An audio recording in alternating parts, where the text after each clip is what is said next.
ไว้นั่นน้ำตาไหลเมื่อพ่อพูดใจเย็นชาเหมือนไม่มีหัวใจ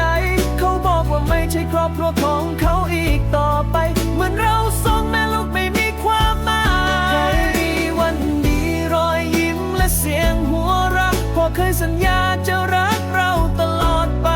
แต่วันนี้เขาเดินจากไปแบบไม่สนใจปล่อยให้แม่ต้องร้องไห้ทุกคืนวันแม่ถามว่าเราทำผิดอะไรถึงพ่อถึงไม่อยากรับเราไว้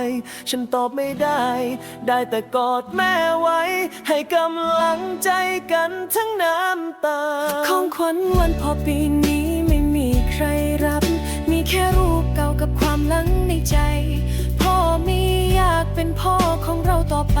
แต่หนูก็ยังเรียกพ่อได้ทุกวันแม่ยังรักพ่อเหมือนเดิมทุกลมหายใจแม่พ่อจะทำเหมือนไม่เคยมีเราฉันเห็นแม่ยิ้มให้รูปพ่อเบาเดาก่อนจะหลับทั้งน้ำตาในทุกค่ำคืนพ่อไม่รักเราแล้วหนูก็เข้าใจแต่หัวใจของเรายังมีพ่อเสมอ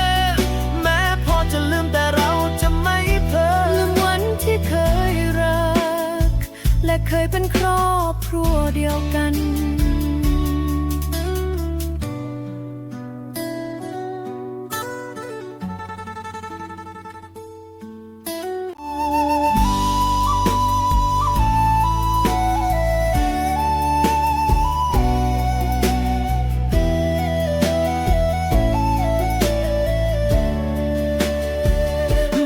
กอดฉันไว้นั่นน้ำตาไหลเมื่อพ่อพูดใจเย็นชาเหมือนไม่มีหัวใจเขาบอกว่าไม่ใช่ครอบครัวของเขาอีกต่อไปเหมือนเราสองแม่ลูกไม่มีความหมายใครมีวันดีรอยยิ้มและเสียงหัวเราะพ่อเคยสัญญาจะรักเราตลอดไปแต่วันนี้เขาเดินจากไปแบบไม่สนใจปล่อยให้แม่ต้องร้องไห้ทุกคืนวัน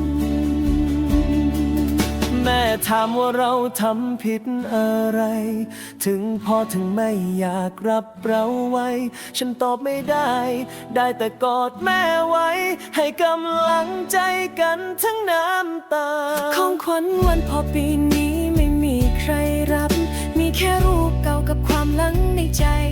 พ่อมีอยากเป็นพ่อของเราต่อไป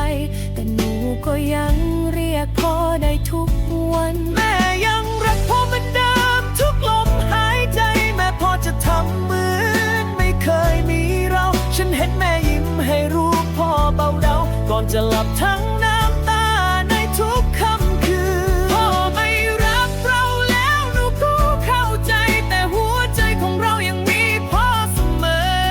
แม้พ่อจะลืมแต่เราจะไม่เพ้อลืมวันที่เคยรักและเคยเป็นครอบครัวเดียวกัน